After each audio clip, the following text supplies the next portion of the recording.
I built my dad's company to $500 million. He thought I'd just walk away. Now he pays me to survive. That's not a headline. That's my life. And the truth is, I never set out to outplay him. I only wanted to earn my seat at the table I helped build. Instead, I was given a door and a lesson, one that would take me years and one brutal confrontation to repay in full. My name is Ashley Graham. I'm 34.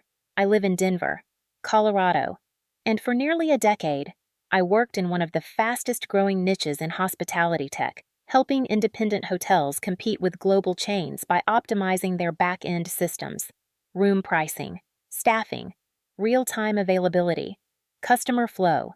Our software made it seamless. The company I worked for wasn't just any startup.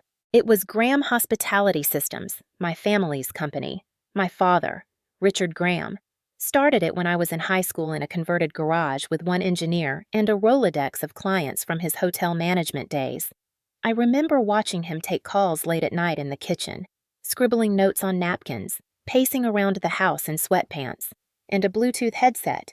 It wasn't glamorous. It was grit. By the time I graduated from Stanford with my MBA, the company was doing steady B2B business in a dozen cities, but still hadn't scaled. I came home not because I had nowhere else to go. I had offers, but because I believed in what he was building. I thought we could make something great together, and at first, we did. I restructured our pricing model, built out a product roadmap, brought in our first serious round of venture funding, and closed a deal with a boutique hotel chain that put us on the industry map. From there, we exploded. Revenue doubled, then tripled. Our platform became a must-have for independent hotels, trying to survive in a world ruled by conglomerates. Within 5 years, we went from 30 people in a midtown loft to over 250 employees in 3 offices. By the time I was 29, we were valued at just over $500 million, and I was the chief strategy officer. But somewhere in that climb, something shifted. My father, once proud to introduce me as his right hand, grew different, closed off, edgy, whenever I got press. He made jokes when clients praised my strategy.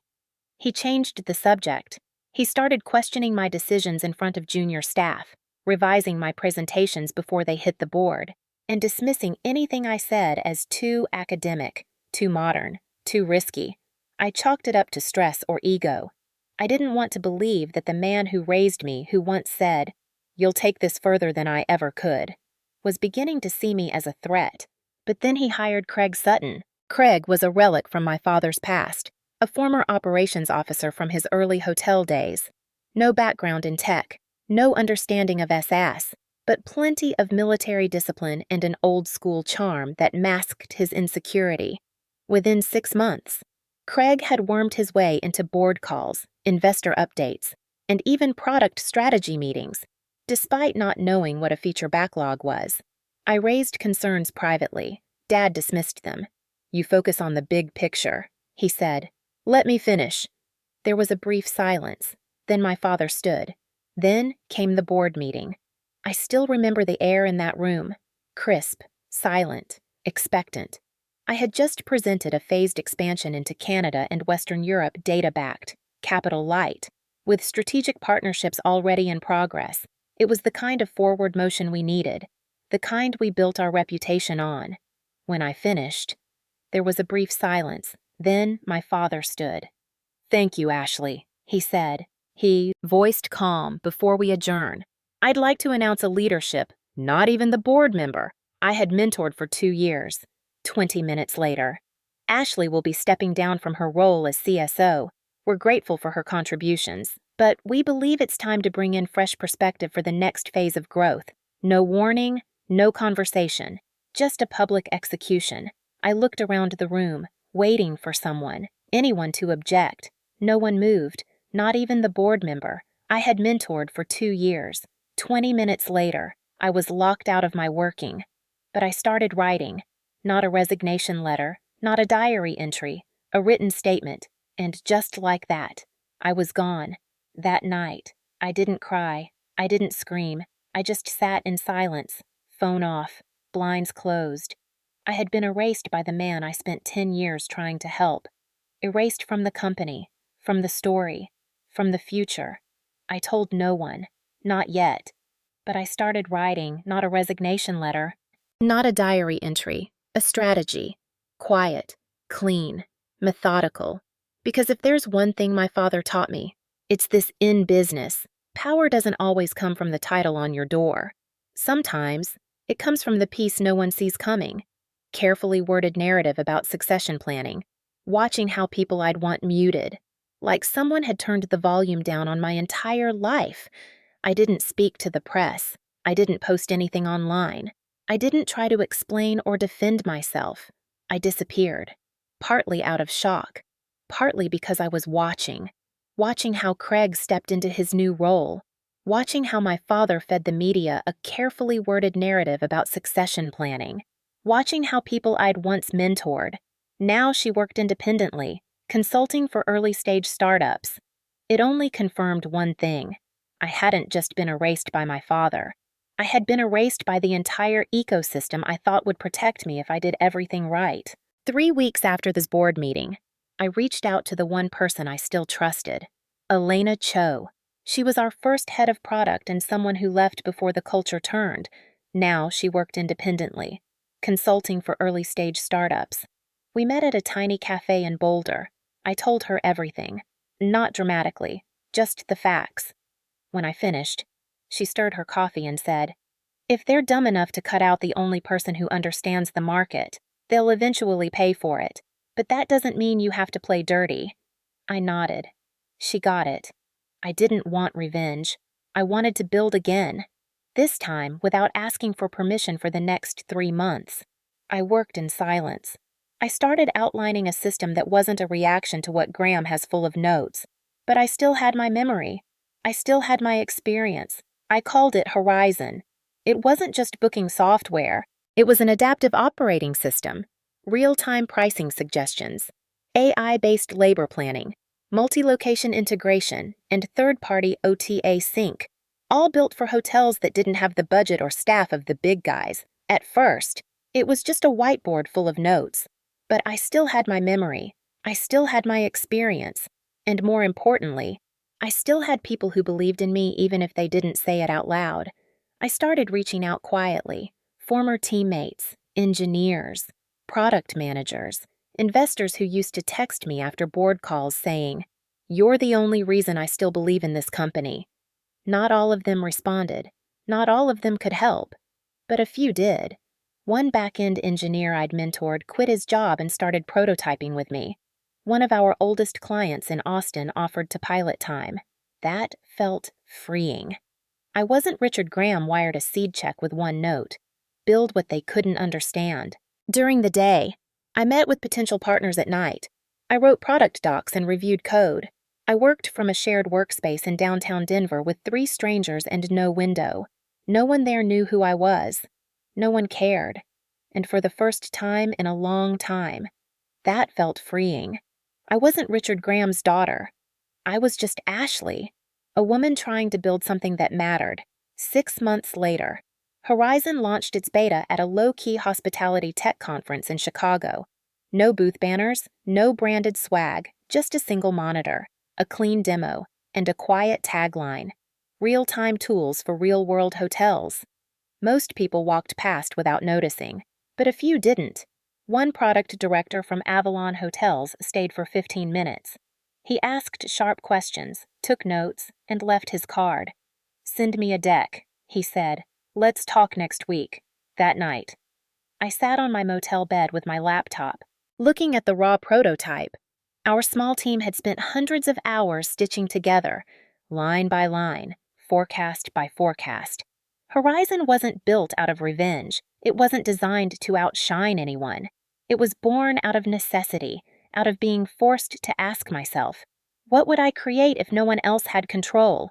I didn't know it then, but that meeting with Avalon would change everything. That one quiet connection would lead to our first paying contract. In a year, Horizon would cover 12% of the independent hotel segment in the Western U.S., but none of that had happened yet. All I knew in that moment was this: I was back. Not with noise, not with headlines, but with something that worked, something people could use, something that didn't need a name to carry it. This time, I wasn't entering a room hoping someone would see my value. I was building something. But because of performance, no choice but to feel the impact whether they gave credit or not. The demo with Avalon led to a full pilot. What started as one hotel location in Santa Fe turned into 3 by the end of the quarter. We customized the interface, added a direct integration for their third-party booking engine, and built a reporting dashboard based on their exact needs. They didn't ask for vanity features. They asked for function. That was the beauty of working with operators instead of executives. They just wanted something that worked better than what they had. And Horizon did by month 4. Avalon signed a 1-year contract shortly after. 2 more regional hotel groups reached out. Word had gotten around, not because of PR or advertising, but because of performance. One of our early users posted a screenshot on LinkedIn showing how Horizon helped them predict a 20% drop in off-season demand and adjust staffing accordingly. That post got 1,300 views in 2 days. A quiet wave started, not loud, not flashy, but steady, going as smoothly as they wanted the world to believe. The new roadmap Craig had introduced what we could support. We grew only at the pace we could maintain, and I kept my name out of it, not because I was hiding, because I wanted Horizon to speak for itself. Meanwhile, I started hearing whispers about Graham Hospitality through back channels, former employees, and the occasional slip from a vendor contact. I learned things weren't going as smoothly as they wanted the world to believe. The new roadmap Craig had introduced my father's strategic next phase had been delayed twice. A bug in the latest update caused a handful of smaller clients to experience overbooking errors. Support tickets were going unanswered. Key engineers I had trained were either reassigned, overworked, or gone entirely. Most tells your name. Real value leaves fingerprints. When mine were ever to text me directly reached out for coffee. "We're just evaluating options," one said carefully. "Nothing urgent." Of course, I didn't celebrate. I didn't trash talk. But I couldn't deny the quiet satisfaction of knowing what I had built wasn't as easily replaced as they'd assumed. Competence doesn't disappear just because someone erases your name. Real value leaves fingerprints, and mine were everywhere at the 1-year mark. Horizon passed a milestone I hadn't expected so soon. We broke even, not thanks to funding, but through revenue, real clients, real contracts, real monthly usage. I remember sitting in the tiny office we still rented on the east side of Denver, looking at the P&L statement with my lead engineer. He laughed when I asked him to double-check the numbers. "Ashley," he said, "you did it without them." I smiled, but part of me knew it wasn't just about doing it without them. It was about doing it without becoming them. We kept going. We expanded quietly into Arizona, then Oregon.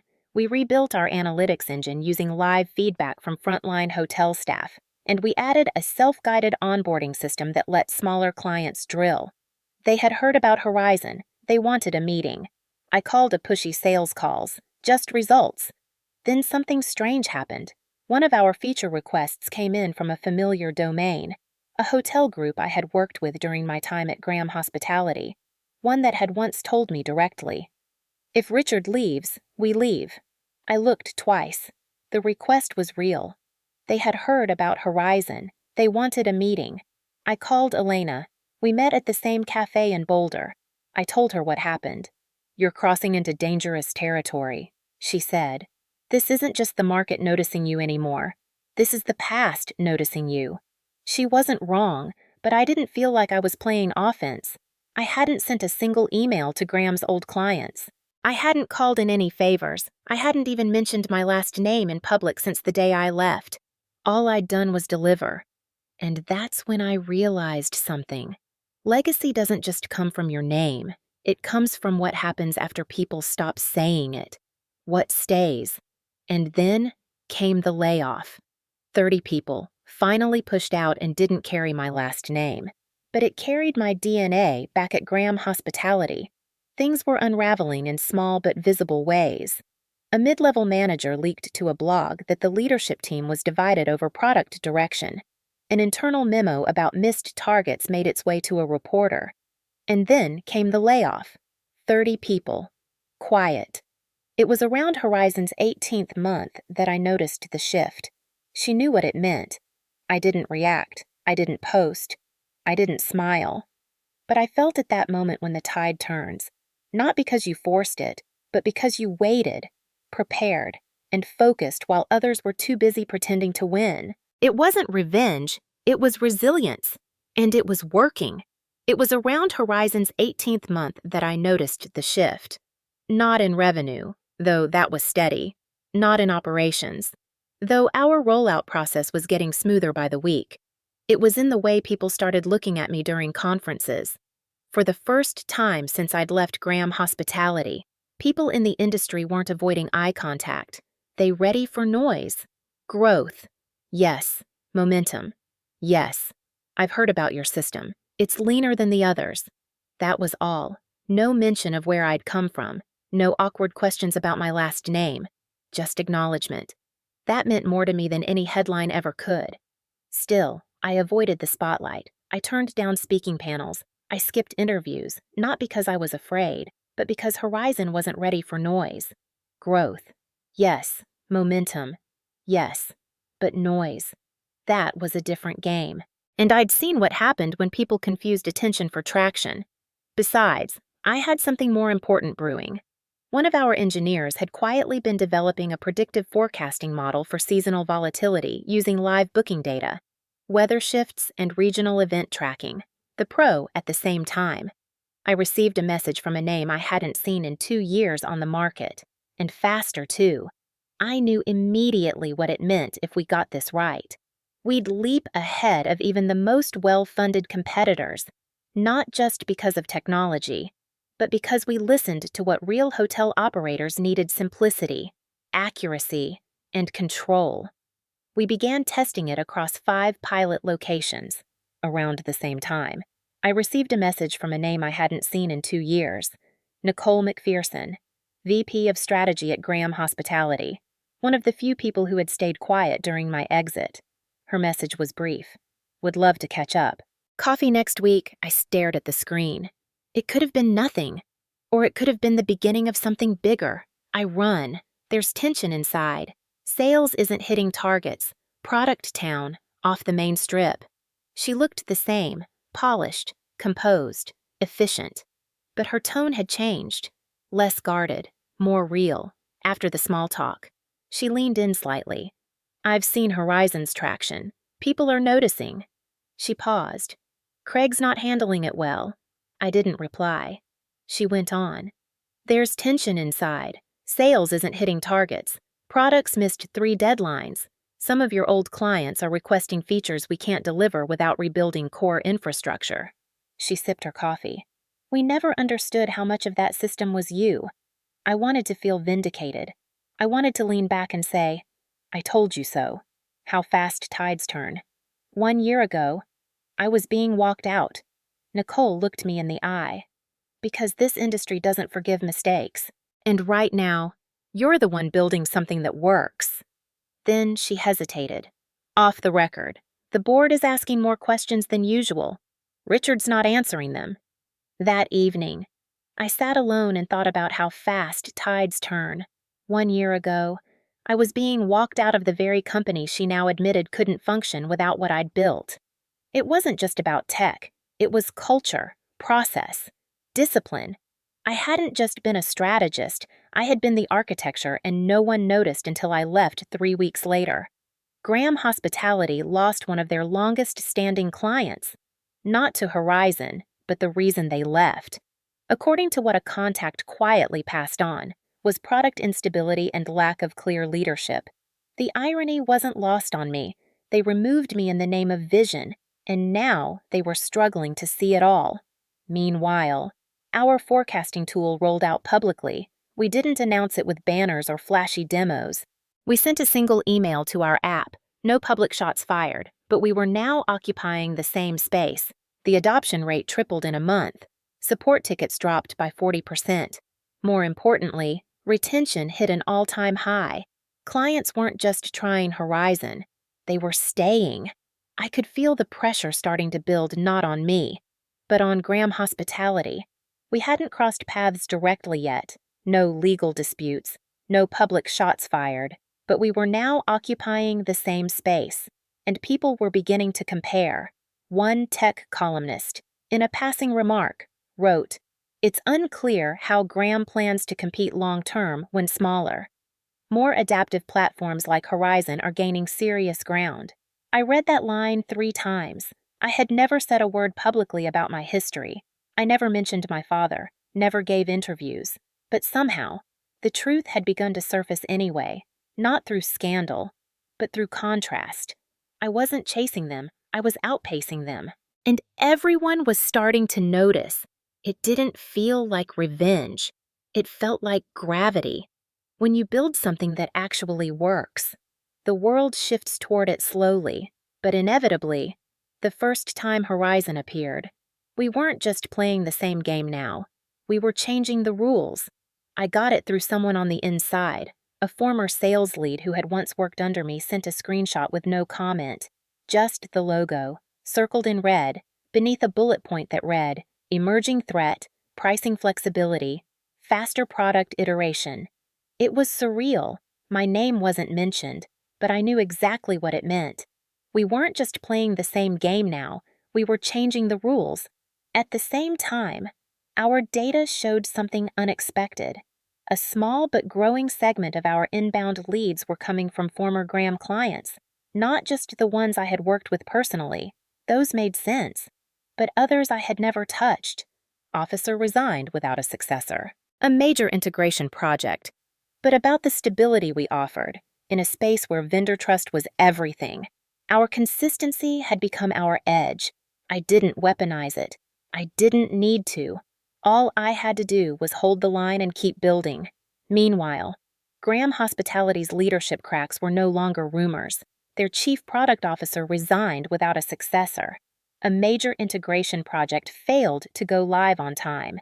Their sales team began offering aggressive discounts to retain accounts that weren't even up for renewal. It wasn't sabotage. It was math. When you prioritize control over competence, the numbers always catch up. Then something happened that changed the trajectory again. One of Horizon's early investors called and said a regional holding company was interested in acquiring minority stake.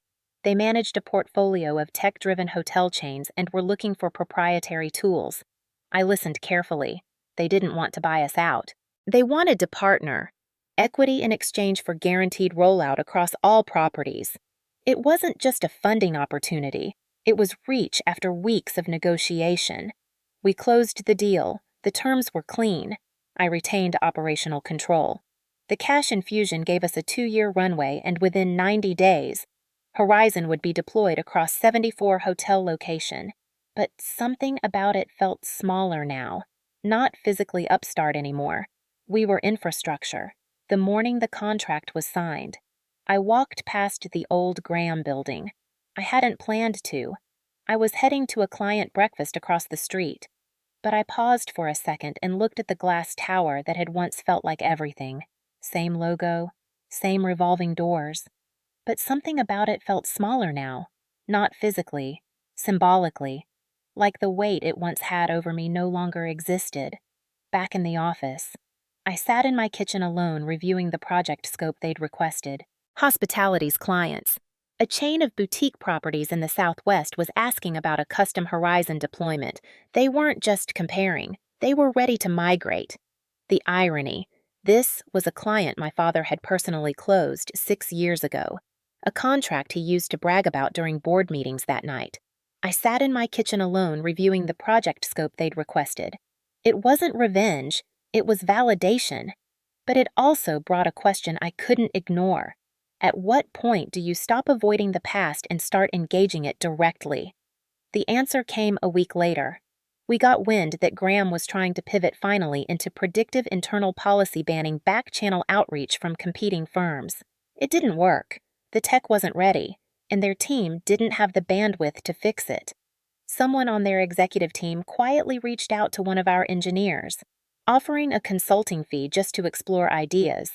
That same engineer came straight to me. I didn't get angry. I didn't retaliate. I simply wrote an internal policy banning back-channel outreach from competing firms. Professional, clear, enforceable.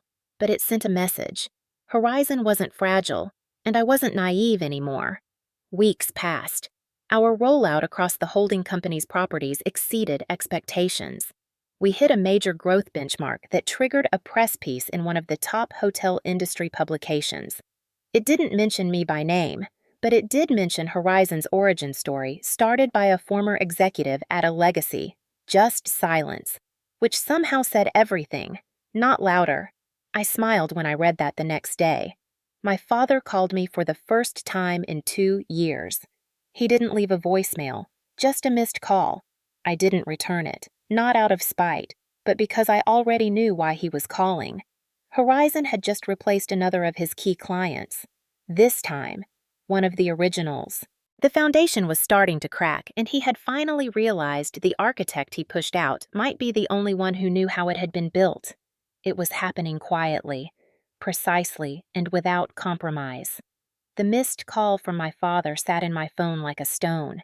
No voicemail, no message, just silence, which somehow said everything. 2 years of nothing, and now he was reaching out. I didn't need to ask why. I already knew. Horizon had just replaced another one of his original clients, one of the contracts he used to talk about like it was part of his personal life with him.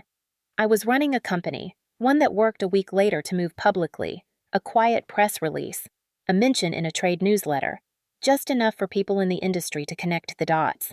I didn't respond, not out of anger, not out of pride. I just didn't see the need because I wasn't in a fight with him. I was running a company, one that worked a week later. I got a message from Nicole again. You should know. It began. Things are shifting. Apparently. Graham's board had called an emergency session, not because of Horizon specifically, but because of performance. Missed targets, shrinking pipeline, high churn. Their quarterly numbers had dropped below projections 3 quarters in a row, and lenders were starting to ask hard questions. The board's not united, she said, but cracks are showing. They're asking about contingency plans, about external leadership. She didn't say it outright, but I knew what she was implying. They were circling, looking for a solution to a pill. I didn't gloat. I didn't forward the memo to anyone. I didn't make a worded and internal Graham memo that had leaked through a vendor. The memo laid out a quiet restructuring plan. It included potential layoffs, department consolidations, and most importantly, a line item that read leadership transition strategy, pending board approval. That wasn't rumor. That was roadmap. Still, I didn't gloat. I didn't forward the memo to anyone. I didn't make a sound, because none of this had been my plan. I hadn't spent 2 years building Horizon to make anyone look bad. I built it so I wouldn't need to ask permission ever again. But I knew what was coming. When a company starts to lose faith in its own leadership, it doesn't take long before the questions become decisions. And sure enough, the next call didn't come from Nicole. It came from Noah Keene, a senior board member I hadn't spoken to since my final board meeting the day I was removed. We met in a private room at a restaurant in Cherry Creek. He was calm, measured, said all the right things. We've been watching your progress. You've handled everything with integrity. We may have made some assumptions. The board is open. I shook my head. I'm not looking to return. If there were a path back, would you take it? It took me a moment to respond. Not because I didn't know the answer, but because I needed to be sure he was asking the right question. A path back to what I asked. He shifted to Graham hospitality in some form. Maybe leadership, maybe advisory. The board is open. I shook my head. I'm not looking to return to the thing that pushed me out. I've already built something better. He nodded slowly. That's what we're afraid of. That line stayed with me for days. Not because it felt like a threat, but because it sounded like regret later that week. I received another message this time from their head of finance. The company had officially missed a loan covenant. If they didn't restructure or secure bridge financing within 60 days, default was on the table. Horizon. I didn't agree or disagree. I just listened, around that same litter, depending on your perspective. We didn't take advantage of it. We didn't change our pricing. We didn't cut deals with their lenders or partners. But we did receive a surge in inbound leads from smaller hotel chains. Some who had tried Graham's newest update and walked away confused. One client said, "It feels like no one's steering the ship over there anymore." I didn't agree or disagree. I just listened. Around that same time, my mother called me out of the blue. I hadn't spoken to her much since the fallout. She stayed neutral through most of it, trying to hold the family together from a distance. But this time, her voice was different, tired, hesitant. "He won't say it," she said softly. "But he knows he was wrong. He watches your product updates. He reads every article." I stayed quiet. "He keeps asking what he should do next. For the first time in my life. I think he honestly doesn't know." She paused. "Maybe you should talk."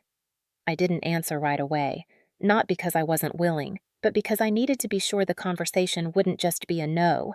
My father stood there alone. No driver. No assistant. I was afraid in clarity to walk back into confusion, but I also knew one thing the company he once founded, the company I had helped shape, was on the edge, and the person he once pushed away might be the only one who could stop it from collapsing entirely. It was almost midnight when the doorbell rang, and I knew before I even checked the window who it was. My father stood there alone.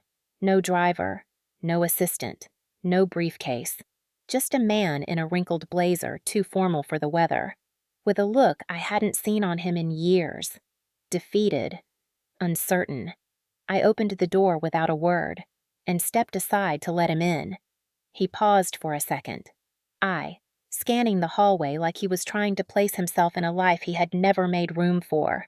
We walked silently into my home office, where the only light came from my laptop still open on the desk, its screen glowing with the quiet rhythm of late-night work. He sat down heavily, not with the confidence of a man used to giving orders, but with the weight of someone who had finally run out of them.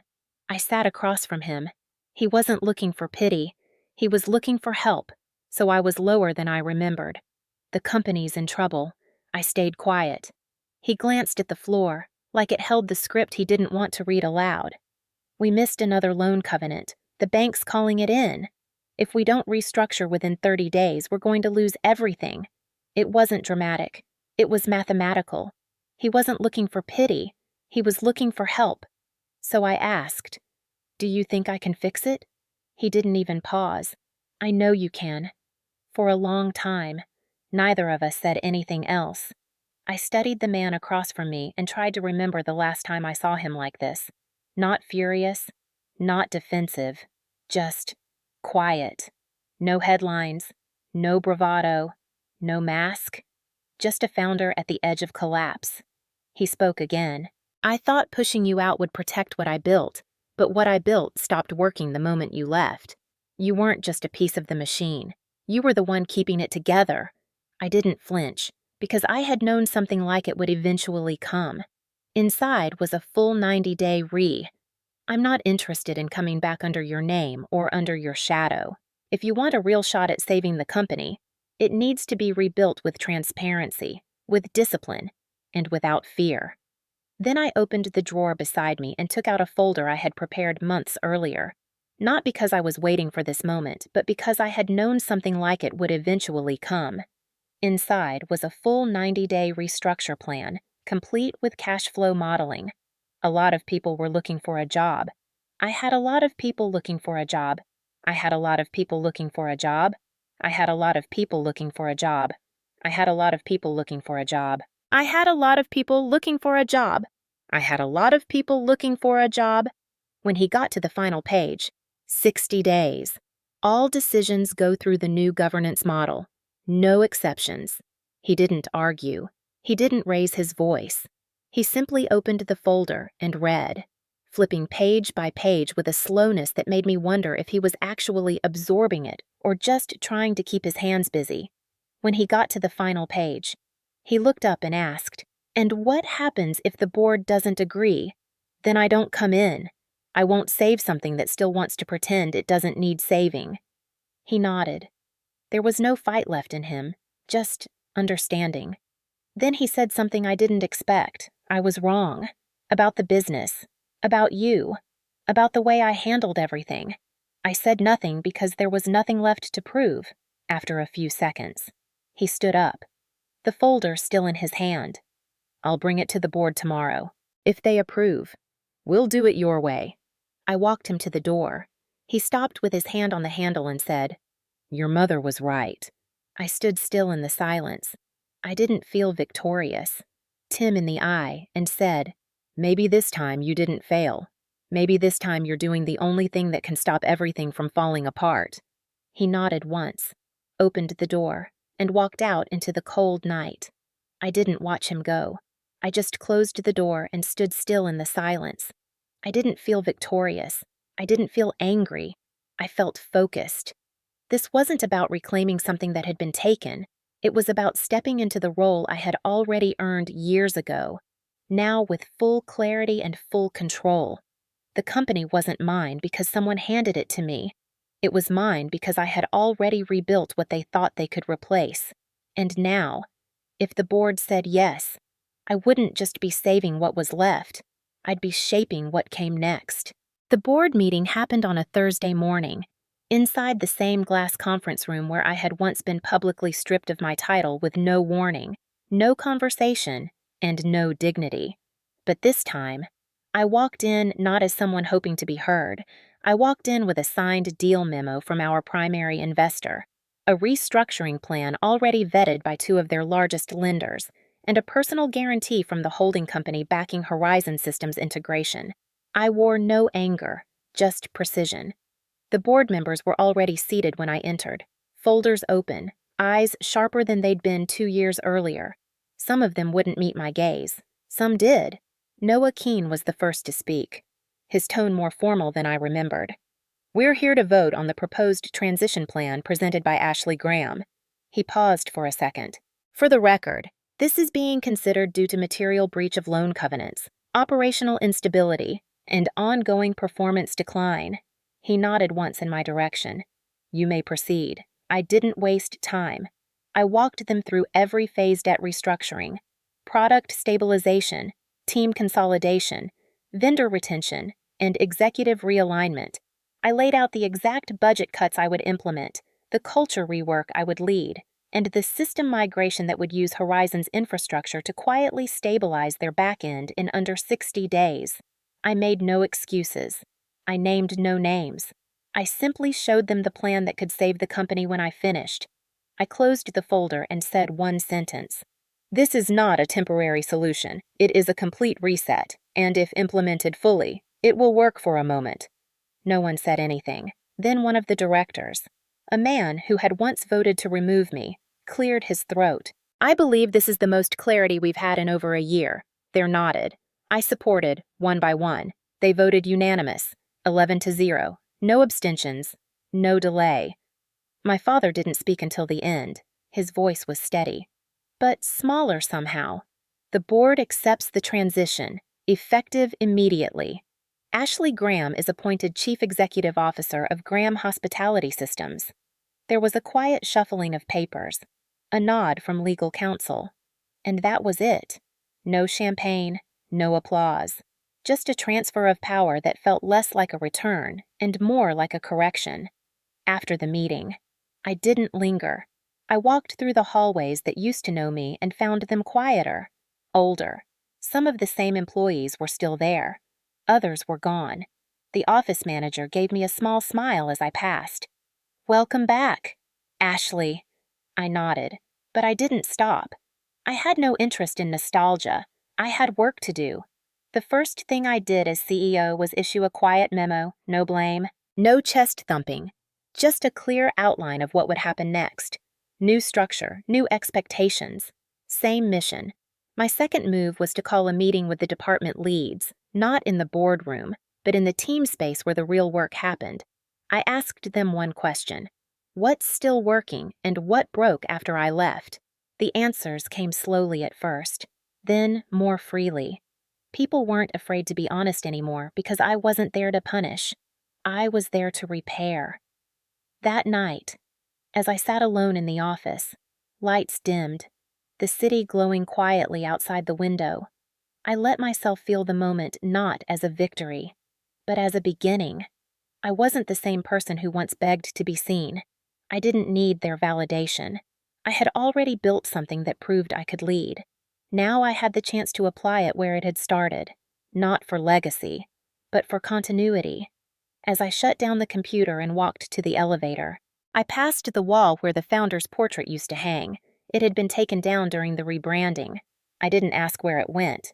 Some legacies need to be remembered. Others need to be redefined. And some, if you're lucky, get rewritten completely, not with speeches, but with systems that hold up even when no one's watching. That was my plan for Graham.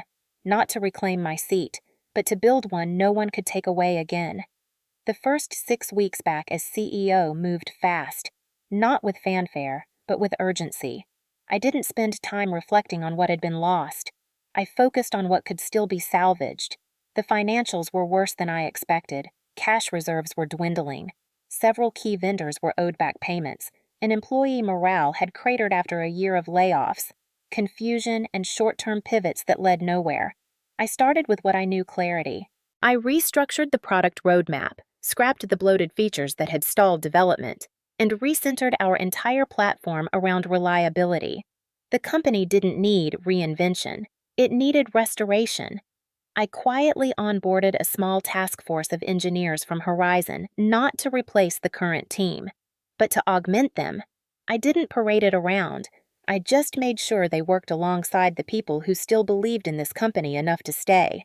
We didn't need heroes. We needed systems. Within 3 weeks, support ticket backlog dropped by half. Our core products stabilized. Uptime improved. And for the first time in months, clients began renewing without needing incentives on the people side. I sat down with every department head one by one. No agenda, no judgment, just one question. What was holding you back? Some hesitated. Others spoke plainly. Most of the stories were the same. They weren't afraid of the work. They were afraid of being ignored. So I listened, and when I made changes, I pointed directly to their input. Not as a gesture, but as a blueprint. Culture doesn't rebuild with slogans. It rebuilds with proof. Meanwhile, I met with our lenders personally. I laid out our plan, showed them what we'd already fixed, and asked for 120 days to complete the full restructure. They gave us 90. It was enough. In the background, my father kept his distance. He still held the title of chairman, but his role was now purely symbolic. We passed in the hallways occasionally. He didn't interrupt. He didn't interfere. He just watched, sometimes from the edge of meetings, sometimes from behind a half-closed door. At first, I wondered if he was waiting for me to fail, but over time, I realized it was something else. He was watching something he had built survive without him, and maybe, for the first time, understanding that survival didn't mean erasure. It meant adaptation. The turning point came during our first quarterly earnings review. We didn't post record profits, but we were profitable. Margins had recovered. Burn rate was under control. Our client churn had slowed to the lowest point in 2 years. The board didn't offer applause, but no one questioned the direction. They didn't need to. The numbers spoke that night. I stayed late at the office, walking the floors alone. Some of the spaces still felt haunted by what had happened, by the silence, the sudden departures, the trust that had been slowly eroded by decisions made in closed rooms. I didn't want to wipe that history clean. I wanted to layer something new on top of it, not to forget, but to outgrow it. On my desk sat a photo from the early days. Me, my father, and 2 of the original engineers, smiling after our first major deal. I didn't feel angry when I saw it. I felt grounded. Everything we had built, everything we had broken, everything I had now rebuilt was real. And it mattered because people's lives were tied to it, their paychecks, their hours, their belief in something bigger than survival. The next morning, I announced a quiet but important shift. Horizon and Graham would now operate as a single entity under one system. Not a merger, a unification. I didn't use language like acquisition. I didn't mention who saved who. I just said, "This is how we move forward together." It was the right decision. Operationally, It gave us leverage. Strategically. It gave us speed. But symbolically. It meant something else. It meant that I no longer needed to prove I was right. I just had to keep proving we could lead that week. An industry article ran a headline that made me stop and reread it twice. The quiet return of Ashley Graham. How clarity, consistency, and control rebuilt a company in decline. I didn't repost it. I didn't need to. But I saved the article anyway. Not because it praised me, because it captured something deeper. This wasn't a comeback. This was a continuation of something I had never stopped doing. Even when no one saw it building, leading, repairing. One system, one conversation, one decision at a time. And for anyone watching from the outside who had ever been dismissed, sidelined, or erased, I wanted them to know. You don't always have to fight to be heard. Sometimes, you just have to outlast the noise and keep doing the work. The anniversary celebration was held at the very hotel where my father and I had once pitched our first major enterprise deal, back when I still believed loyalty alone could keep a company standing. Now, almost a decade later, the ballroom looked nearly the same: polished wood floors, overchairs arranged in perfect symmetry, centerpieces that tried a little too hard, but the tone was different. This wasn't about bravado or inflated numbers. It was a recalibration, a room full of partners, clients, and employees who had seen the fall, the rebuild, and the slow, deliberate rise that followed. I stood backstage reviewing the speech I had written, but wasn't sure I would deliver. I never liked the spotlight. I didn't need applause, but I knew that moments like this weren't about ego. They were about memory, and in this case, about rewriting the final chapter of a story that had once been ripped out of my hands.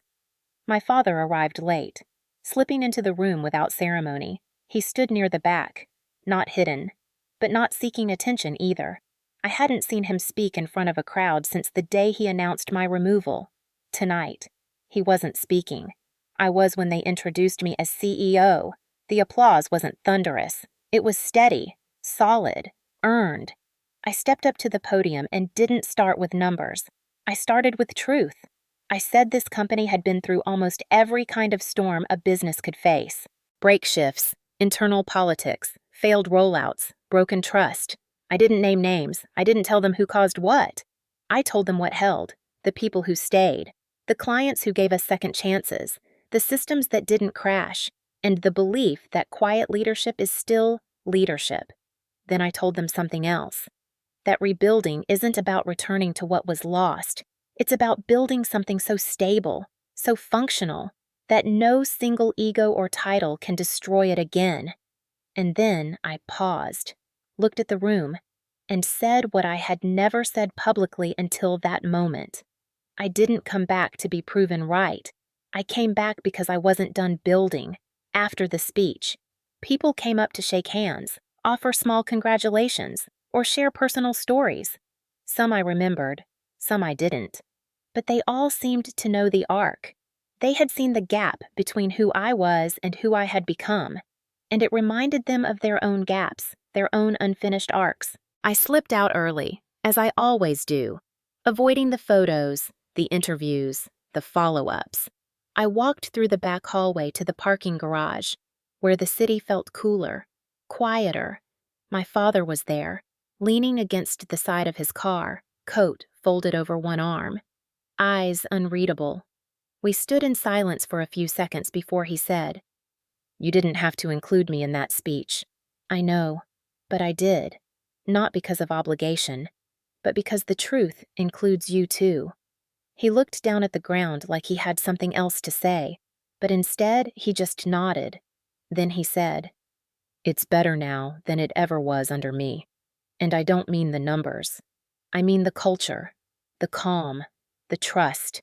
It feels like a place that's growing again." I appreciated the words, but I didn't try to comfort him, because this wasn't about comfort. It was about honesty. He asked, "Do you ever think about what would have happened if I hadn't pushed you out?" I answered without hesitation. "I think about what might not have happened if you hadn't." And I meant it. Because without that moment, I wouldn't have started Horizon. I wouldn't have learned what I was truly capable of. I wouldn't have built the resilience that kept this company alive when it was hanging by a thread. We shook hands, not a ceremonial handshake, just two people acknowledging a long road, unevenly traveled. Then I got into my car and drove home. Later that night, as I closed my laptop and turned out the lights, I thought about every person watching this story unfold from a distance.